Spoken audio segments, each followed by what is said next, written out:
8 minutes past 9 on a Thursday in October. The front lobby of Halloran Tower on Meeting Street, Charleston. Vivienne Ashford stepped out of the black car. Behind her came 6 people from the State Pension Fund and the Charleston Economic Council, and a reporter with a camera. She saw the man near the revolving door.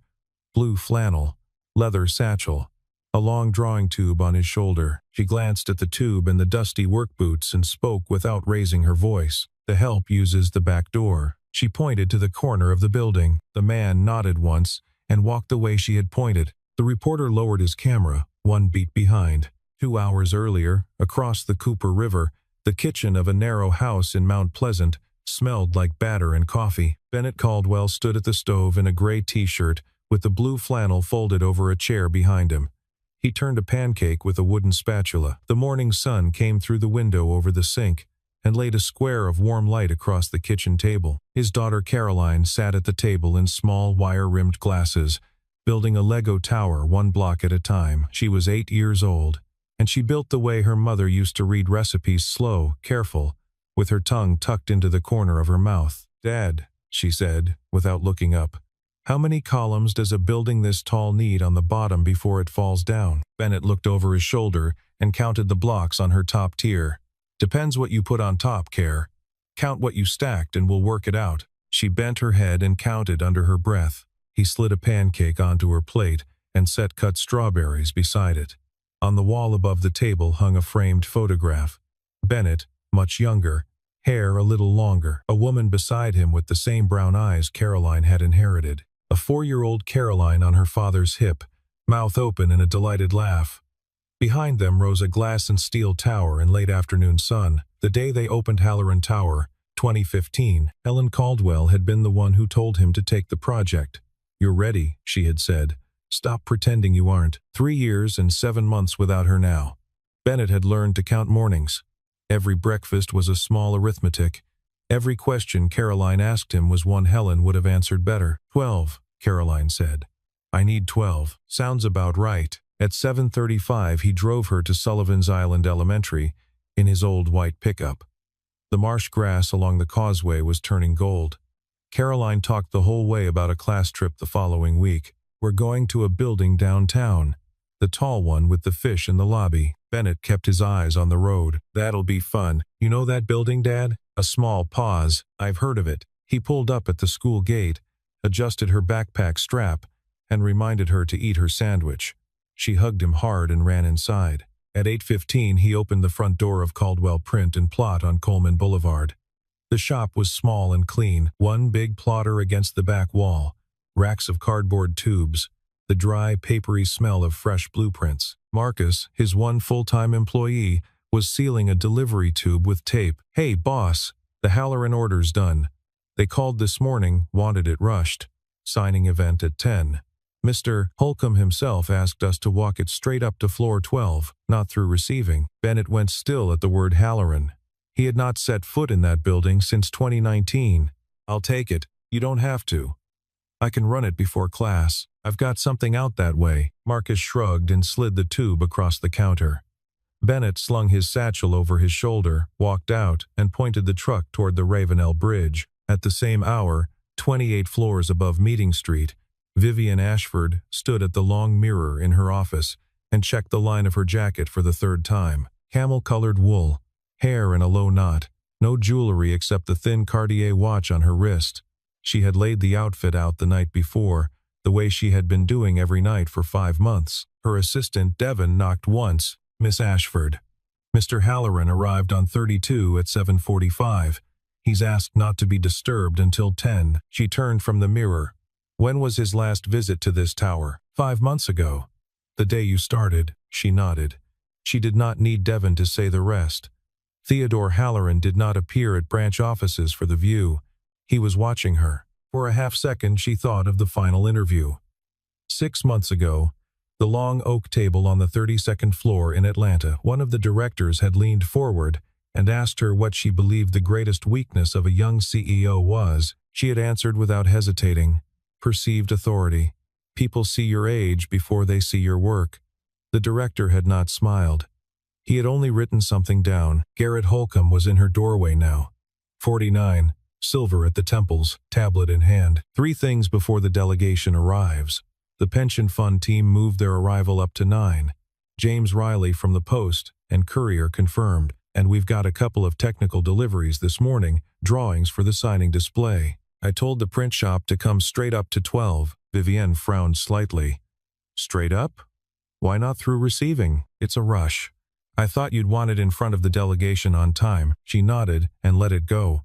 She did not ask which print shop. She had no reason to. She lifted her coat from the back of the chair and remembered, for no reason, the conversation Garrett had walked her through her first week in this office. He had crossed one leg over the other and said gently, "The lobby is the face. A delegation never sees work clothes near the revolving door. I've held that line for 8 years. If you want the board to trust you, hold it harder than I do." She had taken every piece of advice he had ever offered. At 8:55, she rode the executive elevator down to the ground floor. The delegation's black cars were already turning the corner at the end of the block. She stepped out through the revolving door into the bright October light and lifted her chin to meet them. 32 floors above her, Theodore Halloran stood at the window of his private office with a coffee cup in his hand. He watched the delegation step out of their cars. He watched Vivienne walk forward to greet them, and then his eye caught movement across the street. An old white pickup at the curb. A man stepping down from the driver's side in a blue flannel and work boots, sliding a long drawing tube out of the cab and onto his shoulder. Theodore Halloran set his coffee cup down on the sill, very carefully, and did not look away. 9:08. The help uses the back door. Bennett nodded once and walked the way she had pointed. He did not look back at her. He did not look at the delegation. He walked along the curved limestone facade of the tower with the drawing tube on his shoulder and his free hand in his pocket, and his face did not change. He had designed the loading entrance on the east side himself, 140 feet from the front door, around the corner, past the planter he had specified to break the wind off the harbor. At the east service door, Margot Whitfield was on the morning floor with a clipboard. She was 58, 22 years in this building, and she had been the one who handed Bennett his commemorative key at the opening ceremony. She looked up. She saw him. The clipboard tilted in her hand. "Mr. Caldwell." The radio on her belt crackled. Garrett Holcomb's voice. "Margot, handle the print delivery quickly. Don't let it slow down the front." Margot's mouth tightened. She set the clipboard on the desk and walked over with her hand out for the tube. "Mr. Caldwell, I am so sorry. I didn't know you were coming this morning." "It's all right, Margot. Good to see you." She logged him in. He stepped into the service elevator with 2 custodians in gray coveralls. The cab smelled of industrial soap. At 14, the cab paused, and through the slit between the doors he could see the high ceiling of the gallery floor he had specified at 4.2 meters to hold a chandelier no one had ever installed. On 12, he handed the tube to a young woman in a headset who did not look at his face. He took the service elevator back down and started for the loading exit. At 9:24, 3 floors above him, Vivienne Ashford was walking the delegation back to the main lobby for the photographs. Marston was beside her. Eleanor Pierce was a step behind, watching everything. James Riley had the camera raised. The executive elevator chimed. The doors opened. Theodore Halloran stepped out, 73 years old. Gray suit, white hair combed back. The delegation turned as one. Marston's mouth opened slightly. Eleanor Pierce inclined her head a fraction of an inch. Vivienne went forward at once, professional smile in place. "Mr. Halloran, we're honored to—" He lifted one hand, not unkindly, a small flat gesture that meant wait. He walked past her. He walked past the entire delegation. He walked across the marble floor of the lobby toward the east corridor, and Bennett Caldwell came out of it at the same moment with his satchel on his shoulder. Theodore Halloran stopped in front of him and put out his hand. "Bennett, forgive me for letting you walk into your own building through the back." The lobby went silent. The fountain ran. James Riley lifted his camera and the shutter clicked twice. Bennett took the older man's hand.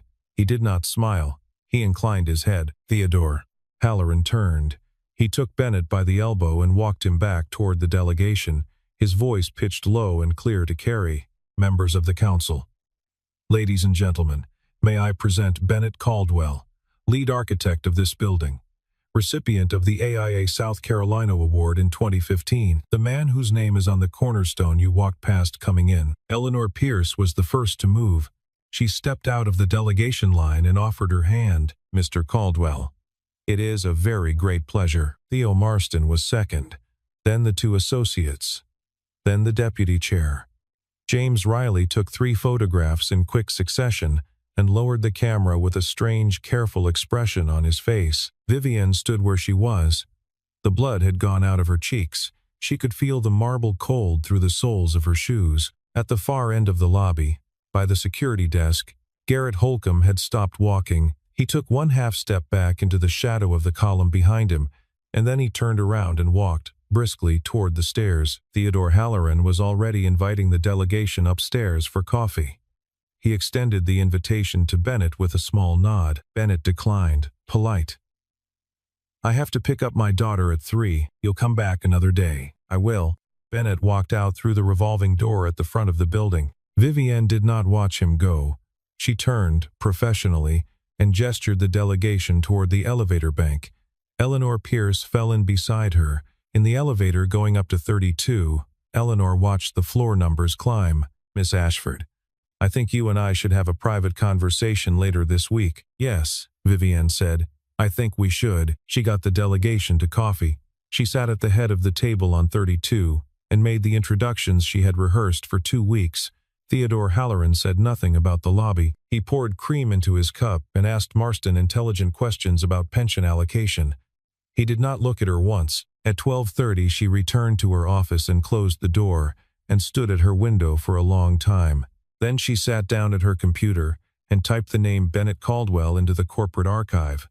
23 results. Caldwell Studio Architecture, founding principal, lead architect on the Halloran Tower Commission, 2012 through 2014. AIA South Carolina Award, 2015. A photograph of a man in a black jacket at a podium, a younger woman beside him in a green dress, a small girl in the woman's arms. The obituary came up at the bottom of the page. Helen Margaret Caldwell, survived by her husband Bennett and her daughter Caroline. March 2022. The studio had closed 3 months later. Vivienne sat very still. At 2 she drove herself across the Ravenel Bridge to Mount Pleasant. She found Caldwell print and plot on Coleman Boulevard. The door was locked. A young man in a hoodie waved her off through the glass. She stood on the sidewalk in her camel coat in the October sun and felt foolish. She took a business card from her wallet, crossed out her title with one clean line of pen, and wrote underneath in her own hand, "Bennett, I owe you an apology that doesn't come through an assistant." She slid it under the door. That evening at 6:15, Garrett Holcomb was on the phone in his car in the parking garage with a board member named Lloyd Pickering. "Lloyd, we need to talk about this morning." She insulted Theodore's personal architect in front of the state pension fund. "There's a photograph in the paper tomorrow. I'm not raising the issue, I'm just saying the optics." Lloyd Pickering said something that took a long time to say. Garrett listened. He smiled at the steering wheel. "Of course. Just wanted you to have the picture." At the same hour, Bennett opened his front door and let Caroline run past him into the kitchen for a snack. He put the mail on the counter without looking at it. "Dad, did you go in the building with the fish today?" He kept his face still. "I did. For a minute." "What's inside?" He thought about the marble, the fountain, the 73-year-old man with his hand out. "It's a nice building," he said. "I think you'll like it next week." Saturday morning was bright and cold. Vivienne had not planned on going anywhere. She had slept badly for 2 nights running, and lay awake thinking about the marble floor and the 73-year-old man and the line on the floor where her career had quietly opened up beneath her. At 9 she put on jeans for the first time in 5 months and walked 3 blocks down to Buxton Books on King Street for a hardcover she had been putting off since August. The bell over the door rang. The shop smelled of paper and old wood, and somebody's pour-over coffee from the back office. The children's section was at the back, past the staircase. She did not intend to go there. She was looking for the new releases. She heard the laugh first, a small, clear, bright laugh, and a deeper one underneath, low and amused. She had heard one of those laughs before, faintly, in the corner of a board photograph from 2015, and she had never expected to hear it again outside of an archive. She stopped at the end of the picture book aisle. Bennett was sitting cross-legged on the floor in jeans and a navy sweater with his sleeves pushed up to his elbows. Caroline was beside him with a book open in her lap. reading aloud, stumbling cheerfully over the word architecture. Bennett corrected her gently, the way a father corrects a child who is going to grow up loving the corrected word. Caroline tried it again and made him laugh. Caroline looked up first. She looked at Vivienne with no recognition and a great deal of curiosity. She closed the book carefully, the way she did everything, and stood up and came over. "Do you like this one? It's about buildings. There's a girl in it who builds a whole city out of cardboard, and then a real city builds a real one because of her." Vivienne crouched down to her height. The hem of her coat pooled on the floor. "I haven't read this one. You should. It's really good. My dad reads it to me sometimes." Caroline turned to her father. "Dad, this lady might like the building book." Bennett had gotten to his feet by then. He stood at the end of the aisle with one hand in the pocket of his jeans and the other still holding the book Caroline had been reading. His hair was wet at the temples like he had just come from a shower. His face was neither cold nor warm. "Good morning. Good morning." They looked at each other over Caroline's head for a long second. Caroline missed the look entirely. She was already pulling another book from a low shelf. Vivienne straightened. Her voice came out lower than she meant it to. "I didn't know who you were on Thursday." "That isn't an excuse." "No," Bennett said. "It isn't." Caroline glanced up at the new tone in their voices. "Do you know my dad?" "I met him this week," Vivienne said carefully. "At his work." Caroline considered this. "He doesn't really work. He prints things." Bennett's mouth moved, very faintly, at one corner. "That's right, Care." Vivienne paid for the book Caroline had recommended. At the counter she found, on the title page, a small initial penciled neatly in the bottom corner. C.C. Caroline had been marking the books she liked at this store, evidently, for some time. The girl at the register saw the mark and smiled at Vivienne without commenting, and slid the book into a brown paper bag. Outside the bookstore she sat down on the iron bench in the October sun, and held the book on her knees, and did not open it for a long time. King Street moved past her in its Saturday way. A horse carriage clopped by with tourists in it. A young couple walked a small dog. None of them looked at her. On Monday morning, Theodore Halloran flew Bennett down to Charleston on the company plane and offered him the consulting role on the riverfront warehouse rehabilitation in the conference room on the 32nd floor. Bennett shook his head before Theodore had finished. "I don't sign drawings anymore. You know that. I'm not asking for your signature. I'm asking for your eyes." Bennett was quiet for a long time. Through the window, the Cooper River was the color of pewter under a low autumn sky. "Part-time," he said finally. "I pick Caroline up at 3 every day. That isn't negotiable. 3 o'clock pickup. Written into the contract. The project would be co-administered by Halloran Properties Southeast. Vivian Ashford was the operational lead. Bennett would work out of a small office on the 29th floor 4 mornings a week. He started Tuesday. For a week they worked side by side and barely spoke. She brought him drawings. He marked them with a soft pencil.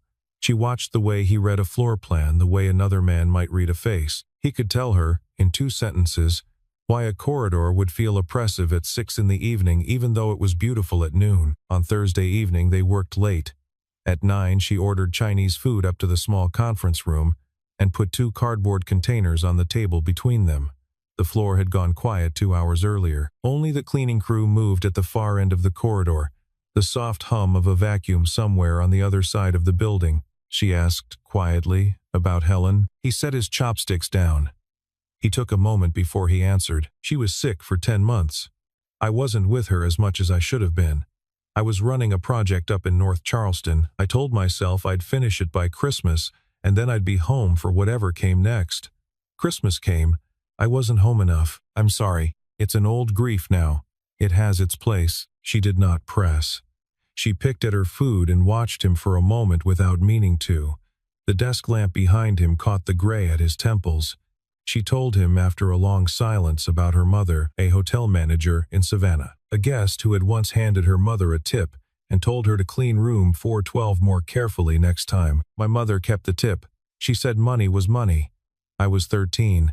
I watched her smile at that man and put the bill in her apron, and I swore I would never be the person standing on the other side of that exchange." Vivienne looked at her hands. "And on Thursday morning I was." Bennett looked at her across the table for a long moment. "Sometimes we are so afraid of becoming the thing we hate that we become it." She did not answer. She picked up her chopsticks and looked down at the table. Down the hallway, Garrett Holcomb was passing the conference room with a folder in his hand. He stopped. He looked through the narrow vertical window beside the door. He took out his phone and held it up to the glass. The flash did not fire. The shutter made no sound. He walked on. Margot Whitfield, coming out of the supply room across the corridor with a stack of fresh letterhead, saw him at the window. She saw him lift the phone. She saw him lower it and walk away. She stood in the corridor with the letterhead in her arms and her mouth set in a thin line. She had served 22 years in this tower. She had 3 months left on her contract before the next renewal. She walked back to the supply room and put the letterhead down and took out her own phone and began methodically to write down dates. The board hearing was set for the following Thursday at 10 in the morning in the executive conference room on 32. Garrett Holcomb had filed a formal cultural leadership concern with the parent board in Atlanta. 2 photographs taken through the glass of the small conference room door, time-stamped, captioned as inappropriate executive proximity. An attached memorandum noting that the CEO of Halloran Properties Southeast had publicly humiliated the personal consultant of the parent chairman before the state pension fund, and now appeared to be conducting a private relationship with the same man. Vivienne read the memorandum at 6 in the morning at her kitchen counter with a cup of black coffee. She read it twice. She set it down and washed her cup and dressed in the navy suit she wore when she expected difficulty. Bennett received a brief email from Theodore at 8, summoning him to the same room at the same hour. The email gave no reason. He drove across the bridge with his hands light on the wheel. They met in the corridor outside the conference room at 9:55. Vivienne lifted her eyes to his for 1 second and looked away. Bennett held the door for her. Inside, the long oak table was already lined with directors. Lloyd Pickering sat at one end with his hands folded. Garrett Holcomb sat at the other in a charcoal suit with the smallest careful smile. The chair of the board read the charges aloud in a flat voice. Public humiliation of a senior parent consultant, conduct unbecoming the chief executive role, suggestion of a personal entanglement compromising operational neutrality. Vivienne raised her hand for permission to speak. She accepted full responsibility for her conduct in the lobby. She rejected, on the record, the second charge. The chair nodded and turned to Bennett. There was a knock at the door. Margot Whitfield opened it without waiting for permission. She walked into the room in her gray reception jacket with a thin manila folder under her arm. She did not look at Garrett. "My apologies for interrupting, sir. There is a matter the board needs before the testimony goes any further." She laid the folder on the table. "On Thursday morning, the 2nd of October at 8:51, Mr. Holcomb instructed me by radio to direct Mr. Caldwell to the east loading entrance, knowing that Mr. Caldwell was the architect of this building. I have the radio log. On Thursday evening the 9th at 9:18, Mr. Holcomb photographed Miss Ashford and Mr. Caldwell through the conference room door without their knowledge. I witnessed it. On Friday morning the 10th, Mr. Holcomb emailed a freelance reporter named Caleb Vance, offering exclusive details on a developing scandal at this company. The forwarded email is in the folder.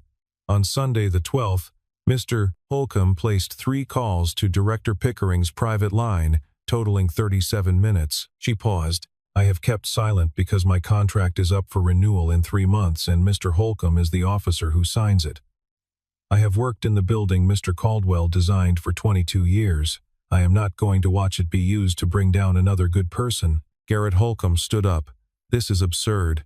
This woman is a receptionist." The door at the back of the room opened. Theodore Halloran walked in. He did not speak immediately. He walked to the head of the table and stood behind the chairman's chair and looked down the length of the table at Garrett. "Sit down, Garrett." Garrett sat. Theodore turned to the board. "I have been quietly auditing Mr. Holcomb's communications for 14 months. Miss Whitfield's evidence corroborates what my office already has. Mr. Holcomb is suspended without pay effective immediately, pending criminal referral for tortious interference." He turned to Vivienne. His face did not soften. "Miss Ashford, I appointed you because I believed you came from a place you would not forget. You forgot. I trust the last 2 weeks have reminded you why I chose you." Vivienne held his gaze. Her voice was steady. "I won't forget again. See that you don't." He looked at Bennett. The corner of his mouth moved. "My apologies, Bennett. For the second time, accepted Theodore. For the second time, the board adjourned. Garrett was escorted out by building security through the front lobby in full view of the morning staff. Margot Whitfield watched him go from her post with no expression on her face. That evening, Vivienne left the building at 7. She walked through the front lobby for the first time in 5 months, at the pace of a person no longer in a hurry. She looked at the ceiling height. She looked at the proportion of the columns. She looked at the soft amber light Bennett had specified for the evening hours and understood, for the first time, that he had designed this room to forgive people for being tired. Margot Whitfield was still at the reception desk. Vivienne stopped in front of her. She had not planned what to say. "Thank you, Margot." Margot looked up. She did not smile. She inclined her head, the way she had inclined it 22 years ago to a young architect on his first walkthrough, and then she went back to her log. Bennett was outside on the sidewalk waiting for a car. He had not planned to walk out at the same time. He was simply there, hands in his jacket pockets, looking up Meeting Street at nothing in particular. "Can I drive you home?" He looked at her. He nodded. She drove him across the Ravenel Bridge with the windows half down. The air off the harbor was cold and clean. The lights of downtown fell away behind them. The bridge cables flashed orange under the sodium lamps in long, even pulses. For a long time, neither of them spoke. The radio was off. The dashboard glowed a dim green. "Caroline asked me a question last night," Bennett said. "What did she ask?" "She asked if you were the lady in the book she gave you." Vivienne kept her eyes on the road. "What did you tell her?" "I told her I didn't know. I don't make my daughter promises I can't keep." Vivienne nodded. Slowly, the bridge unrolled itself ahead of them in 2 long curves of light. She thought of Caroline at the bookstore, of the small initial inside the cover, of the careful way the girl had handed her a book she loved, as if testing whether Vivienne could be trusted with it. "That's the right answer," she said. He did not respond. She turned off the bridge and onto the Mount Pleasant exit. The streets were dark and tree-lined and smelled of low tide. She pulled up at the curb in front of his narrow house. The porch light was on. Inside, a small lamp burned in the front room. Before he opened the door, he turned to her. "You know why I didn't argue with you on Thursday?" "Why?" "Because I designed that door. I knew exactly where it went. I trusted the building to speak for me." She turned to look at him properly for the first time since she had picked him up.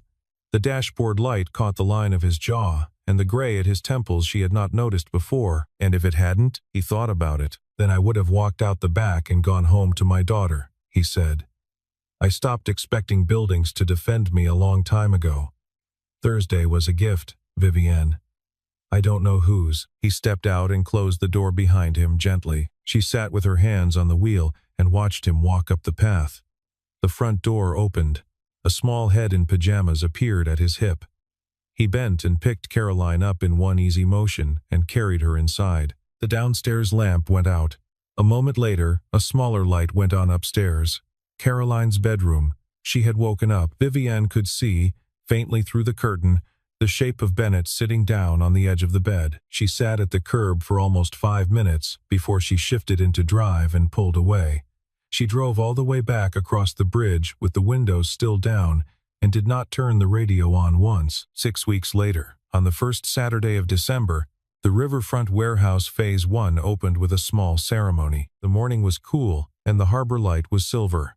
The old brick warehouse had been opened up into a community center with a soaring central hall and tall windows facing the Cooper River. The original cast-iron columns ran in 2 long rows down the length of the space, repainted a soft black and left exposed.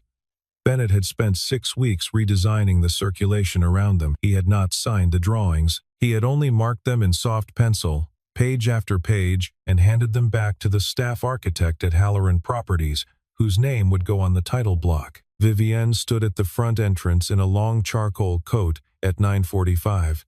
She had asked Bennett and Caroline to come as her guests.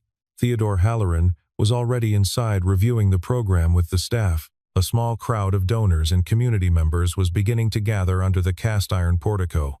The white pickup pulled up at 5 of 10. Caroline got out first in a small navy dress and white tights, and her sketchbook clutched against her chest.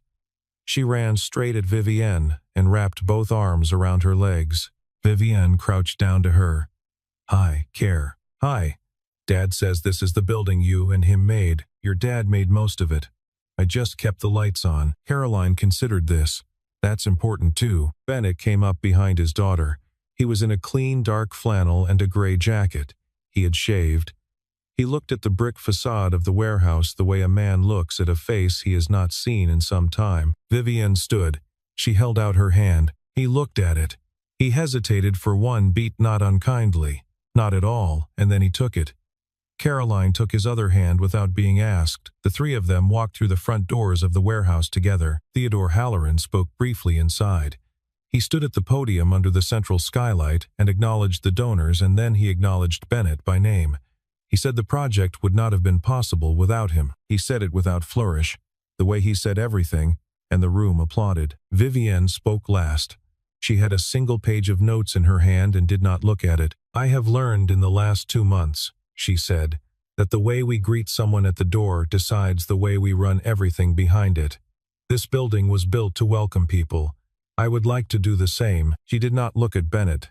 The room applauded politely. Afterward, there were small plates of food set out on a long table by the window. Caroline took one of everything. Bennett walked the length of the hall slowly with his hands in his jacket pockets, looking up at his own old columns, touching one of them once with his palm and then moving on. He stopped at the far window where the water came up close to the brick and stood there for some time without speaking. Vivienne let him have the moment. She had begun to understand that some of his pauses were not silences, but small private returns to rooms she had not been invited into. Caroline followed him over after a while and stood beside him at the window. He bent down and pointed at one of the cast-iron columns and told her something quietly. She nodded, very serious. She lifted her sketchbook against her chest and looked up at the column too, the way her father was looking at it, with the same slight tilt of the head. Caroline tugged her father's hand. "Dad, can Miss Vivienne come get coffee with us after?" Bennett looked over at her. She nodded, very small. Sable and Crumb on Church Street smelled like butter and cinnamon and burned sugar. The bell over the door rang when they came in. The three of them took the table by the front window, the small round one with the wrought iron base and the chipped marble top. Caroline opened her sketchbook and went to work with the focused intensity of an artist on commission. She lined up her 2 favorite pencils beside the page and frowned slightly at the blank paper the way her father frowned at a blank plan. Bennett ordered coffee for himself and Vivienne and hot cocoa for Caroline. The waitress, a young woman with her hair in a long braid, smiled at Caroline and asked her what she was drawing. Caroline said she didn't know yet. The waitress said that was the best way to start. They spoke quietly about the second phase of the project. Bennett would consult again, on the same terms. Part-time. 3 o'clock pickup. Vivienne would administer from the Halloran side. The conversation was practical. Neither of them was practical about anything else in their lives at that moment, and they both knew it. And the practical talk was a small kindness they were extending to one another. There was a long quiet between them. Caroline drew. The window framed a stretch of Church Street in late autumn light. A man walked past with a dog. A woman in a red coat looked in at the pastries and kept walking. "What are you drawing, Care?" Bennett asked. She held up one finger. Almost done. She finished her line, turned the sketchbook around, and slid it across the table to her father. Then she turned it 90 degrees so Vivienne could see. 3 figures in front of a long, low building beside a river. A man in flannel, a small girl in a dress, a woman with brown hair holding the small girl's hand, 2 birds in the sky, a tree. Vivienne looked at the drawing. She did not say anything for a long moment. Bennett looked at it. He looked at his daughter, who was already turning the page and drawing a small cat in the corner of the next sheet, and not paying attention to either of them. He spoke, low, just for Vivienne. "You don't have to walk through any more doors. You're already here." Vivienne put her hand down on the table between the 2 cups of coffee. She did it slowly, palm down, the way a person sets something fragile. Bennett laid his hand over hers. Not all the way. Just at the knuckles, lightly, as if asking a question. She did not move her hand. Caroline drew her cat. She gave it whiskers and a long curling tail and a tiny crown, and she did not look up. The window held the 3 of them in soft amber light, and behind them the bakery rolled its quiet Saturday morning forward, and outside Charleston was bright and clear and cold. Neither of them had been looking. But somewhere between a back door and a front door, Both of them had stopped pretending they didn't want to be found.